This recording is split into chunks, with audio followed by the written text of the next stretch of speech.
Hi everyone, welcome back to another video, and today in this video we'll discuss about uh, a disease condition that is known as arthritis. ठीक है. Now arthritis में basically क्या होता है? arthritis में basically inflammation होता है. हमारा जो जॉइंट होता है तो जॉइंट में पेन होने के कारण क्या होता है? इन्फ्लामेशन होता है. तो इसलिए यहाँ पर ये बताया गया है कि in arthritis pain in the joint is caused by inflammation. Inflammation मतलब रेड एंड स्वेलिंग. ठीक है. And in this the joint start wearing out slowly. Joints क्या हो जाएगा? परस्पर में वो ज़्यादा घिसने से वहाँ पर आपको पेन फील होगा. ठीक है. And there are 4 main type of arthritis. हमारे पास जो आर्थराइटिस का जो अभी तक जो जानकारी है वो जनरली 4 टाइप का होता है. एक होता है ओस्टियो आर्थराइटिस, दूसरा होता है रिमाटेड आर्थराइटिस, तीसरा होता है पॉली आर्थराइटिस एंड चौथा होता है आपका जुवेनाइल इडियोपैथिक आर्थराइटिस. ठीक है. नाउ एक एक करके समझेंगे. सो ओस्टियो आर्थराइटिस में बेसिकली क्या होता है? This is caused by a deformation. Deformation होने से ये ओस्टियो आर्थराइटिस होता है. It mostly occur in the knee joint. आपके नी जॉइंट में जनरली ओस्टियो आर्थराइटिस होता है. It becomes more painful when the cartilages between the bone gets so worn out that it is about to disappear, due to which the bone start colliding with each other. तो bone क्या होता है? परस्पर रगड़ने से आपको pain feel होता है. ठीक है. एंड आपका जो बोन के बीच में जो कार्टिलेजेस होता है, जो सॉफ्ट बोन होता है, वो कहीं ना कहीं स्टार्ट करता है कोलाइडिंग. मतलब एक दूसरे से क्या होगा? ऐसे घिस जाएगा. तो यहाँ पर जो कार्टिलेजेस होगा वो ओर्न आउट हो जाएगा. ठीक है. साधारण सी बात है. नाउ रिमाटेड आर्थराइटिस में क्या होता है? Occurs in the whole body. ये पूरे शरीर में होता है. In this both of the cartilages and the synovial membrane of the joint becomes inflamed. तो इसमें क्या होता है? आपके कार्टिलेजेस क्या होता है? दो बोन के बीच में कार्टिलेजेस होता है, सॉफ्ट बोन होता है. एंड एक साइनोवियल फ्लूइड भी आपका भी होता है, जो क्या करता है? वहाँ पर फ्लूइडिटी मेंटेन करता है. ठीक है. एंड उसके कारण आपको पेन फील भी नहीं होता है. एंड आप प्रॉपरली सारे जॉइंट क्या होता है? स्मूथली फंक्शन कर देता है. ठीक है. तो इस केस में आपका साइनोवियल मेम्ब्रेन जो होता है एंड आपका कार्टिलेजेस जो होता है वो इन्फ्लामेशन हो जाता है. This causes the loss of synovial fluid. तो ये होने से क्या होगा? आपका साइनोवियल फ्लूइड का लॉस हो जाएगा. Which lubricate. जो लुब्रिकेट क्या करता था? The joint and protect the bone from friction. एक दूसरे से जो रगड़ने से, ठीक है, बोन एक दूसरे से रगड़ने से जो फ्रिक्शन होता था वो कहीं ना कहीं ये फ्लूइड मेंटेन करता था. एंड इसके कारण फ्रिक्शन स्मूथ होता था, रिजिड नहीं हो रहा है. ठीक है. And in this disease not only the joint but also the internal organ of the body are affected. तो इसमें जॉइंट भी नहीं, आपका इंटरनल ऑर्गन भी रिमाटेड आर्थराइटिस के केस में प्रभावित होता है. ना तीसरा होता है पॉली आर्थराइटिस. पॉली आर्थराइटिस में क्या होता है? In this 2 or more joint of the body are affected. क्योंकि पॉली वर्ड आ गया. पॉली का मतलब क्या होता है? 2 या 3 से ज़्यादा जॉइंट. 2 और मोर जॉइंट, या तो 2 होगा या 2 से ज़्यादा होगा. तो इस केस में ये अफेक्टेड रहता है. ना चौथे नंबर पर आपके जुवेनाइल इडियोपैथिक आर्थराइटिस. तो ये एक जॉइंट प्रॉब्लम है जो कि बेसिकली आपके चिल्ड्रन में देखा जाता है. ना इसका साइन एंड सिम्टम क्या क्या होता है? सो पेन इन द जॉइंट, स्वाभाविक बात है, चाहे ये जितने भी आपका जुवेनाइल पॉलीआर्थराइटिस हो गया, जुवेनाइल इडियोपैथिक आर्थराइटिस हो गया, रिमाटॉइड आर्थराइटिस हो गया, ओस्टियोआर्थराइटिस हो गया, सबकी केस में आपकी जनरली पेन ही होगा। एंड पेन जनरली कहाँ पर होगा? जॉइंट में होगा। ये चीज़ कॉमन रखिए, ठीक है। तो साइन एंड सिम्टम में pen in the joint and stiffness in the joint in the morning, खास करके मॉर्निंग के वक्त आपको स्टिफनेस आएगा, ठीक है। And deformity of a joint, joint में डीफॉर्मिटी होगा। नाउ इंस्ट्रक्शन क्या होगा इस केस में? Do not eat red meat, आपको रेड मीट नहीं खाना है। रेड मीट बोले तो आपका जितने भी मतलब बीफ होता है, ठीक है, बीफ होता है, मटन होता है, ये जितने भी रेड मीट को अवॉइड करना चाहिए। कंज्यूम ओमेगा 3, ओमेगा 3 आपको कंज्यूम कर देना चाहिए। ईट आज much raw vegetables and salad आज पॉसिबल, जितना हो सके रॉ वेजिटेबल खाइए, ठीक है, रॉ वेजिटेबल खाना पड़ेगा, सलाड आपको खाना पड़ेगा, ठीक है, जितना खाओगे उतना अच्छा। ईट आज मच फ्रूट आज पॉसिबल, जितना हो सके फल मूल साग सब्जी ये सब खाइए। Reduce the use of a salt, salt को यूज करना कम कर दीजिए, जितना अभी खा रहे हैं उससे थोड़ा कम खाना पड़ेगा। शुगर हो गया, फ्लावर हो गया, तो इनको खाना बंद कर दीजिए। डू फिजियोथेरेपी, फिजियोथेरेपी आपको कर लेना चाहिए। एंड एक्सरसाइज, थोड़ा बहुत लिटिल बिट एक्सरसाइज आपको करना चाहिए, ज़्यादा सीवियर एक्सरसाइज नहीं, थोड़ा बहुत, मतलब थोड़ा हाथ हिला दिया, थोड़ा गोड़ आपका लेग आपको हिलाना पड़ेगा, तो ऐसे करके छोटे मोटे एक्सरसाइज आपको कहीं ना कहीं करना चाहिए, ठीक है। इसलिए यहाँ पर बोला गया do light exercise, light exercise आपको करना चाहिए। Drink 1 to 2 glass of low fat milk, तो लो फैट मिल्क आपको 1 से लेकर के 2 ग्लास आपको खाना पड़ेगा, ठीक है। नाउ इसके ट्रीटमेंट ऑप्शन में to the treatment of osteoarthritis is mainly divided into 3 parts. तो इसका क्या होता है? पहला जो होता है वो मेडिकल होगा, दूसरा होता है सर्जिकल होगा, तीसरा होता है आपका अदर्स में, ठीक है। तो एक के बाद एक हम डिस्कशन करेंगे कि अदर्स में कौन सा ट्रीटमेंट देंगे, सर्जिकल में क्या ट्रीटमेंट दिया जाता है, एंड मेडिकल लेवल पर क्या ट्रीटमेंट दिया जाता है, ठीक है।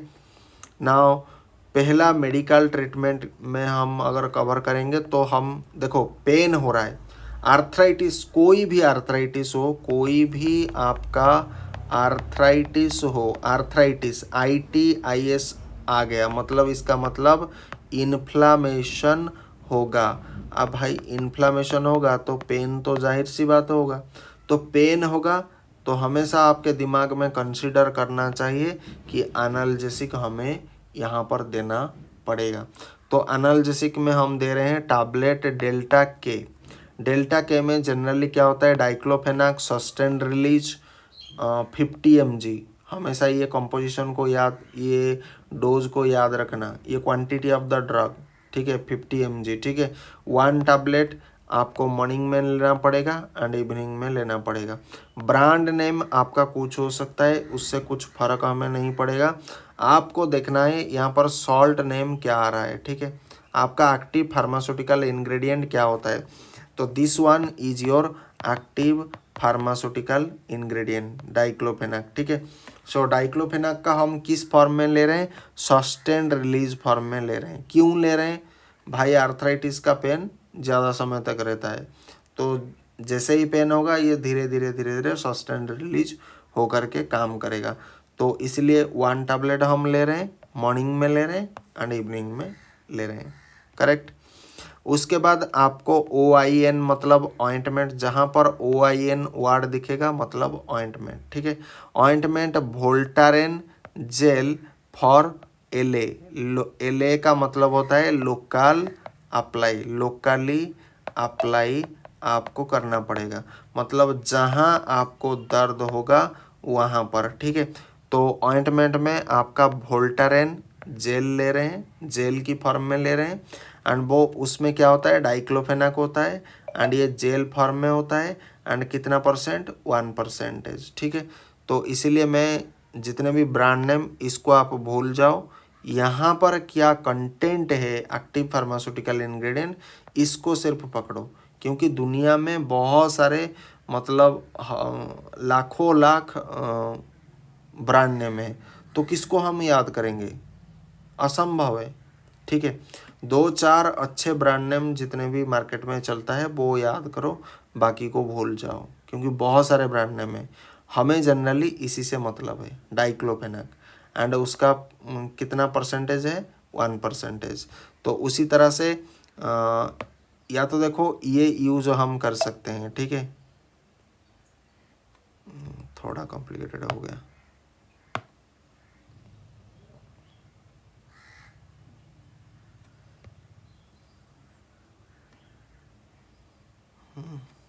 ओके,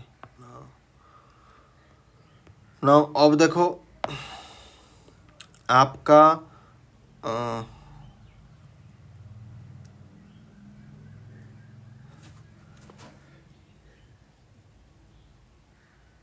वेट, थोड़ा वेट करिए, मैं देखता हूँ क्या इसके साथ नहीं। ठीक है, ओके। नाउ और एक होता है आपका पेनासिड जेल। ठीक है, पेनासिड जेल ये भी आपका लोकली अप्लाई, इसमें ये ब्रांड नेम होता है एंड ये उसका एक्टिव फार्मास्यूटिकल इंग्रेडिएंट होता है। ठीक है, सो डाइक्लोफेनाक सोडियम फॉर्म में हम ले रहे हैं एंड इसका परसेंटेज कितना होता है, 2%। एक आता है 1% में, एक आता है 2% में, दोनों हम यूज कर सकते हैं डिपेंडिंग अपॉन द सिवियरिटी। ठीक है, ना उसके बाद अगर हम नसाड़ ले रहे हैं, नसाड़ ले रहे हैं, तो इसका मतलब हमें गैस, एसिडिटी ये सब समस्या होगा, तो इसके लिए हम ले रहे हैं कैप्सूल एसेरा। ठीक है, इसमें राबिप्राजल होता है 20 mg, 1 tablet on an empty stomach in the morning.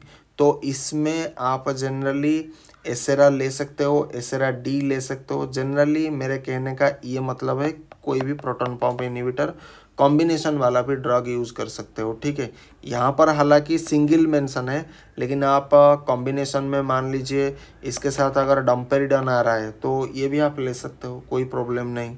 तो 1 टैबलेट, लेकिन इसको लेना है एम्प्टी स्टोमक में आपको लेना है एंड खास तौर पर मॉर्निंग में ले सकते हो। ठीक है, अगर आपको फिर से ज़्यादा कोई मतलब ऐसा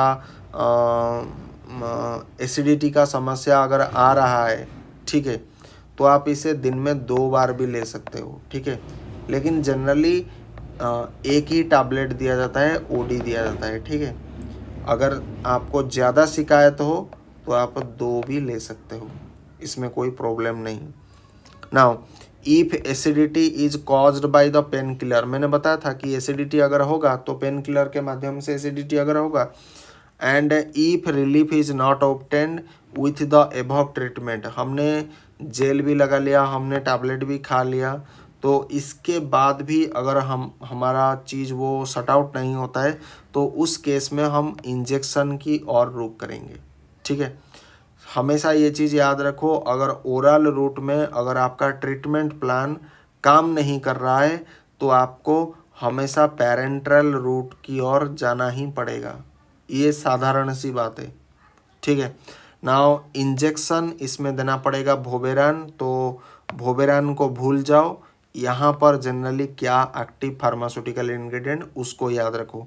तो इसमें भी डाइक्लोफेनाक होता है, 75 mg होता है, इनटू द मसल, आप इसे IM में डायरेक्ट मारोगे डेली फॉर 3 डेज, तो इसको जनरली 3 डेज के लिए हमको लेना पड़ेगा, लगातार 3 दिन। ठीक है, एंड एक चीज़ आपको जब भी डाइक्लोफेनाक यूज करोगे तब आपको सोडियम लेवल को चेक करना पड़ेगा, क्योंकि मैं बाद में बताऊंगा सोडियम लेवल को क्यों चेक करना है, लेकिन थोड़ा प्रॉब्लम आता है इसमें। ठीक है, तो सोडियम लेवल को हमेशा याद रखो, डाइक्लोफेनाक जब भी एडमिनिस्टर करोगे सोडियम लेवल को क्या करोगे, चेक करोगे। ठीक है, एंड उसके बाद आपको देना पड़ेगा टैबलेट विजुलोन, इसमें होता है प्रेडनिजोलन एंड कंसेंट्रेशन आपका 5 mg, ये आफ्टर मील के बाद आपको देना पड़ेगा in the morning and in the evening. ठीक है, एक सुबह देना पड़ेगा और शाम को देना पड़ेगा।